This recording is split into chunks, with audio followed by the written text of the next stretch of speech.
Sorry, I pressed the wrong button. So Okay, indeed, this India. video is just exactly the same as we discussed last Saturday, right? It's kind of a summary of what we discussed last Saturday. Is that what she describes is that actually the big divide, the real divide that is occurring, that the people in the middle class, they are actually becoming, the middle class is not middle class anymore, as it was something that was stable and good income, that gave people a good pension. Basically, they didn't have to worry so much about their financial situation. But this changed because actually, on the one hand, we see the super rich, the top 1% who saw their income grow 20-fold since the end of the previous century, and the real income of the middle class didn't grow at all. That in combination with that has led to actually a lot of people in this class that having to work more than one job in order to make ends meet.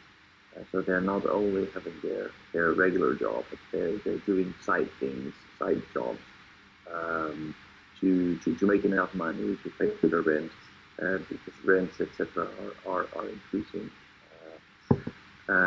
So that uh, makes people feel insecure, and their situation is less secure than it has been before. And then on top of that, what we see is that um, the reality television, especially in the United States, the media that is constantly looking for glimpses of this kind of reality TV that show the super rich, that show people what their lives is like, and there is a bigger and bigger disconnect between these people who didn't see their position increase and and the other people, and people are becoming insecure. They're feeling that they failed, and they're less and less in contact with each other. Um, the idea of what we see in this reality TV is also that the super rich, they feel that they deserve their position because they work very hard and they have special talent and things like that. So it kind of fits into the American dream.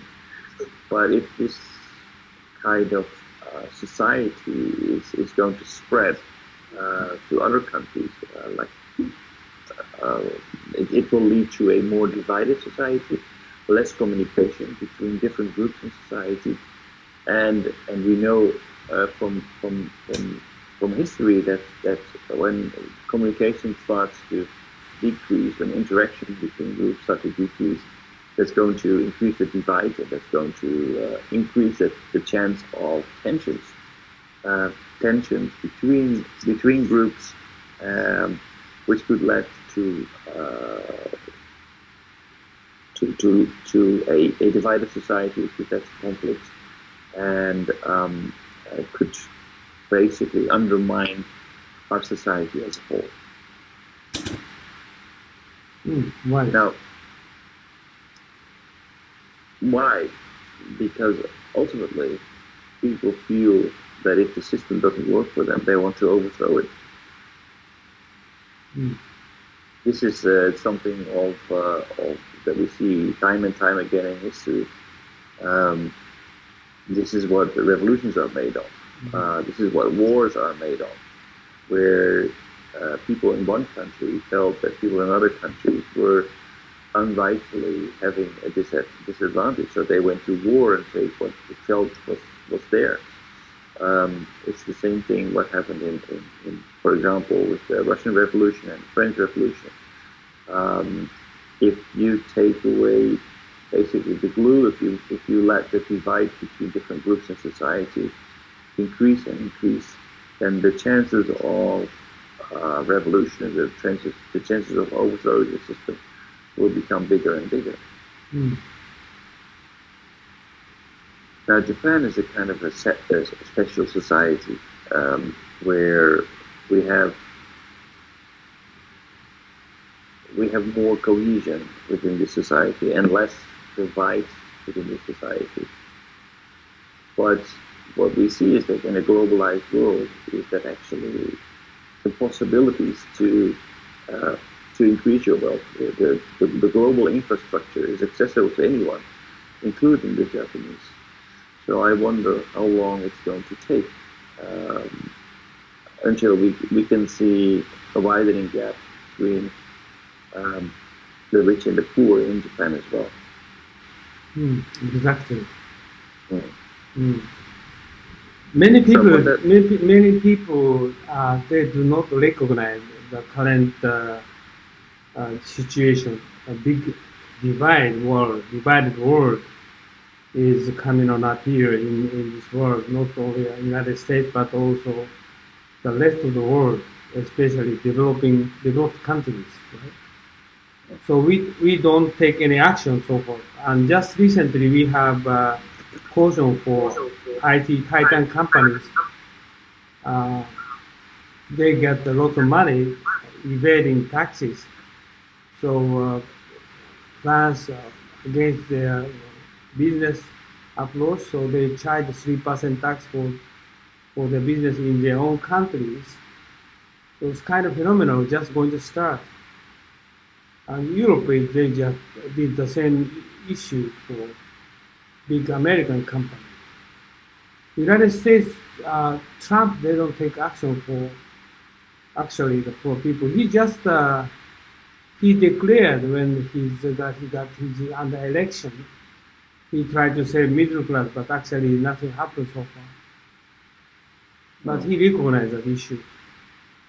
And Japan is, I think, is different environment. This is everybody, not so many rich people like America. America occupies the asset only the 1% population, but Japan is not like that. Very similar to Vietnam and socialist countries. But this is going to be happening in the world for especially developed countries. So we discussed last Saturday, we need to improve something for uh, lost middle income people, lost former middle income people, and just we discussed about Germany the same, and right. we have a lot of action to be considered, and especially just we have another IT revolution is undergoing now. This kind of phenomena is accelerating kind of income gap among rich and poor. Mm. So we, like for example, just we discussed taxi driver, truck driver will going to lose their job next 5 years. But those people, they cannot sustain the current income, but they can survive even if they're going to endure the lower level of life standard. But still, rich people get more rich. So another way we need to consider the distribution of their income, charging taxes for those people. This is, of course, this is another way to be considered, Right. right? But So it's a very difficult way because tax system doesn't stop at the borders in Japan. The tax system is global, and it's very easy for, especially for wealthy individuals, to open up their business in, for example, let's say Singapore. If you want to open an IT company, it doesn't make sense to open an IT company in Japan. Your headquarters should be in Singapore because Singapore has special facilities which makes it much easier to reduce your tax burden significantly. So almost any IT company that's thinking ahead a little bit doesn't open its head office in exactly. Japan anymore. They open their office in Singapore, and that's not only for IT companies. That's happening for all the companies. So what we see is companies who are like Starbucks,